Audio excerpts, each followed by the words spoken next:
Don't blame us. That's what CPS Energy says when it comes to the nearly $1 billion energy bill it racked up during February's deadly winter blast. The utility had to pay sky-high prices for natural gas to run its plants and heat homes because of record demand, and faults both natural gas suppliers and state agency ERCOT in all of this. But some energy experts tell the Night Team's Dylan Collier that CPS Energy got caught flat-footed and didn't prepare enough in the days before the storm. It's tonight's Defenders Report. On February 10th, CPS Energy officials informed the public that an Arctic air mass headed to our area could impact the utility's infrastructure as well as the electric grid for a majority of Texas.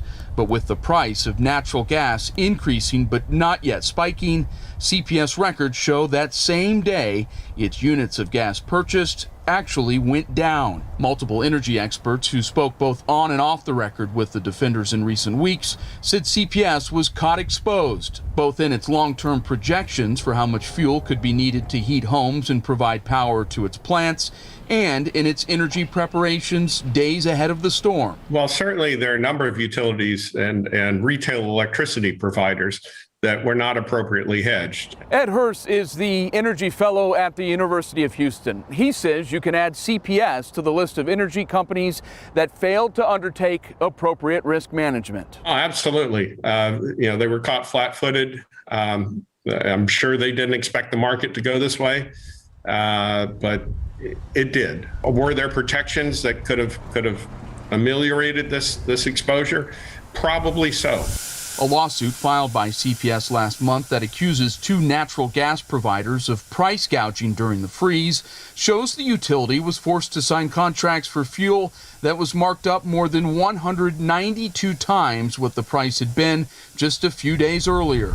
A nightmare scenario for the finances of a power company intensified by Texas's over-reliance on natural gas. That's according to Arash Asrari, assistant professor of engineering at Southern Illinois University Carbondale. The reserve power is expensive, specifically when we rely on the natural gas.